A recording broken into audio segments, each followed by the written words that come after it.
Hello and welcome to Let Us Farm. Today we are simply discussing what is the average amount of feed your catfish should eat every day to give you the best result in the farm. Sometimes there are general controversies of, that my catfish must eat 2 kg to give me 1 kg, must eat this and that, things like that. There are a lot of theories and permutations on this. So, but today I'm going to explain to you what is the average daily intake your catfish needs to give you that good result you are looking for. So if you have not subscribed to this channel, kindly subscribe to this channel and hit on the notification bell so that when I drop a video, you will be the first to watch this video. And remember, we are not forming any WhatsApp group. Don't send anyone your number to add you on Let Us Farm's WhatsApp group. And kindly remember, if you are having any issue in your farm whatsoever, simply do a 2 to 3 minutes video of this problem and send it to me. When I look at this video, I'll be able to tell you what you should do to come out of this situation. And remember, these services are absolutely free. Just do that so that I can be able to help you. I have been doing that for many people, and yours cannot be an exception. So if you are not here with us, I don't know what you're waiting for. So I'll be right back to discuss this very, very interesting topic. Don't change the dial.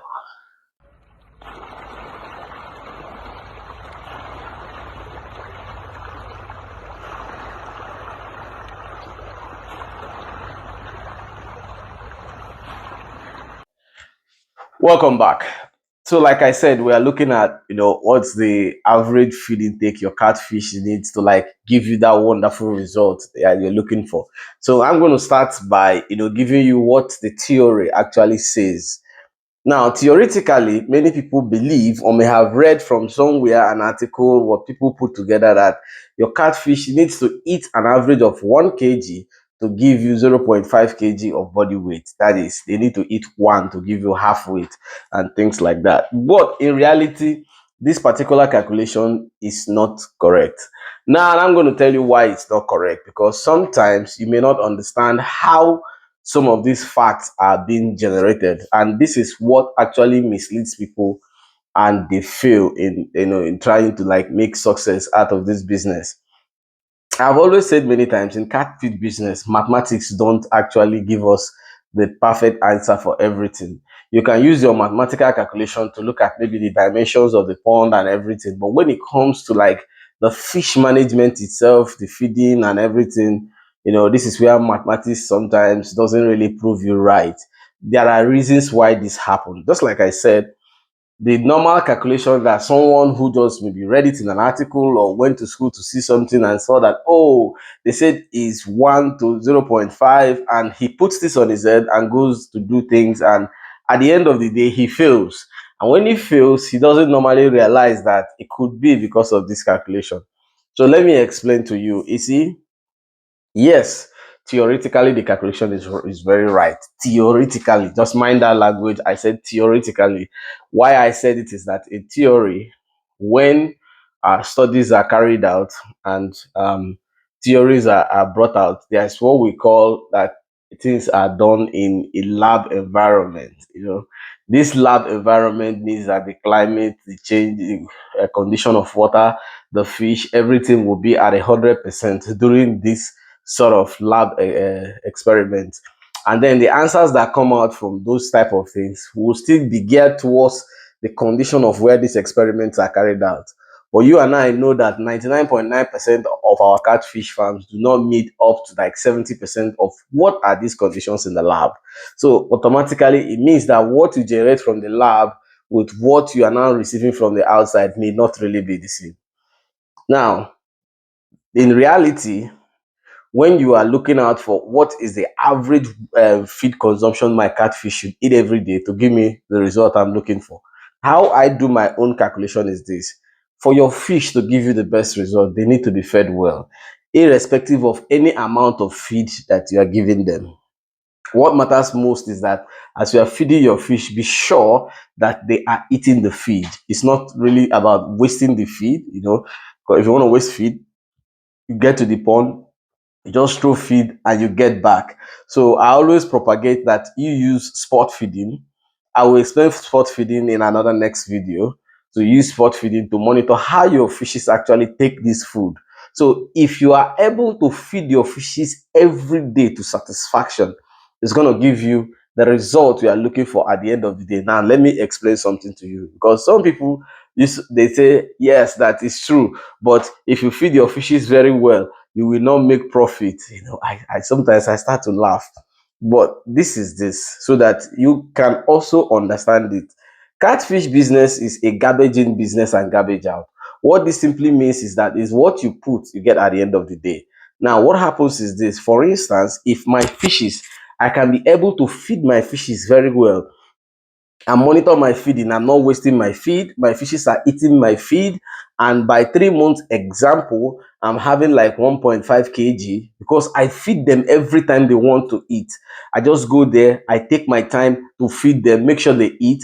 So at 3 months, I bring out some of my fishes to do test weigh, which is the practice. So in this test weigh, I now see like 1.5, like 1.2, 1 kg. Now, someone who has been on calculation, trying to calculate to manage his feed based on the calculation, not to overfeed, which is not, there's nothing like overfeeding, because your catfish, you can't open their mouth and put food. I've explained this thing severally, but some people may never believe it. So some people that are quote unquote, they don't want to overfeed, they don't want to like exceed what the calculation is giving them. So me, I have achieved my own because I fed my fishes to satisfaction each time. On the third month, I did it was two, and I'm getting like 1.5 and all those stuff. Then you who has been managing on your test weight at 3 months, you're on 800 grams. You'll be like, what's going on? You're now wondering what's actually happening. Is there anything that I'm doing that I'm not telling you? But there's nothing special that I'm doing. Every result is there with you. Mind you, this my arrangement, I got it because we did the same thing. So we are trying to get at a result, like in our spacing, in our stocking density. So I have the same thing with you. But now the difference is in the feeding. So you will now be wondering that what's going on. Simple. What is going on is that I make sure that each time my fish is hungry, I give them food. So they eat, they digest this food, and they add weight, because this is like a cycle. When you give them the food, they eat the food, they digest the food works on their body and gives them weight. Now, when you don't give them food, they have nothing to digest and they have nothing to gain weight on. So, on an average, I always say that the minimum you can feed your fishes in a day is twice in a day. And I have always said that if you want to do that, you can give them between the 6 and 8 hours spacing. So some people sometimes will ask me that, oh, we have the time, we want to manage our fishes better. Can we feed 3 times? Yes, of course, you can.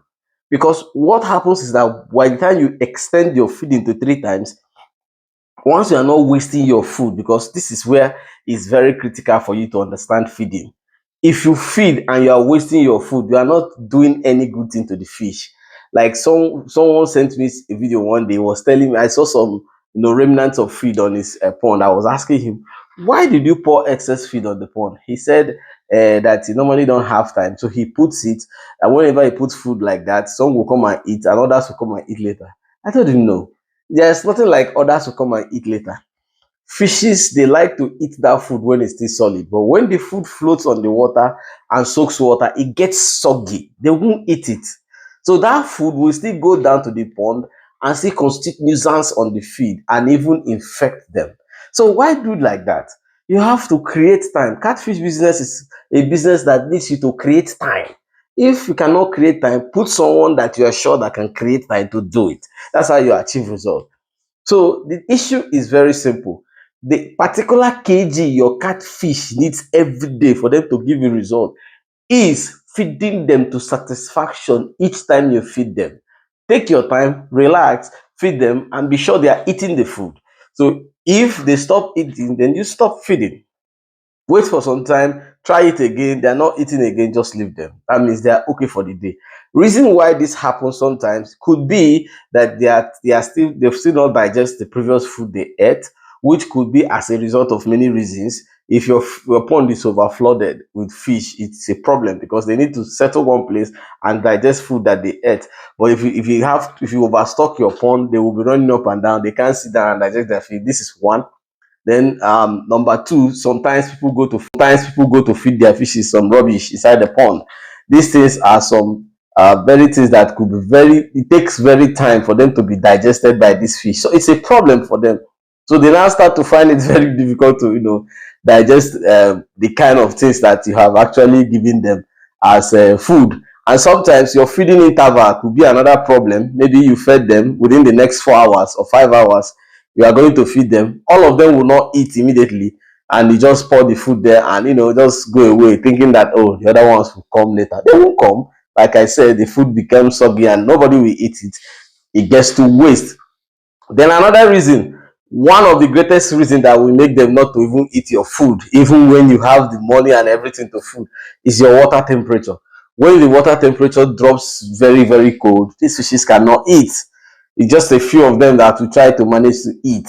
And sometimes you can feed your fishes now, and in some hours before, maybe like within 2 hours, the temperature drops. It already affects them. They have to go down to hibernate so that they can be able to get a little bit of warmth in that period of moving and searching for this thing. It also delays their digestion. So all these type of situations could actually make your fish not to be able to digest their food on time. And then you'll be thinking that, oh, based on my calculations. So those calculations, those mathematical calculations don't actually work when it comes to things like this. And like I said, these things are living things, and they are controlled by many things like the temperature of where they live, the spacing of where they are, and the quality of feed you give them.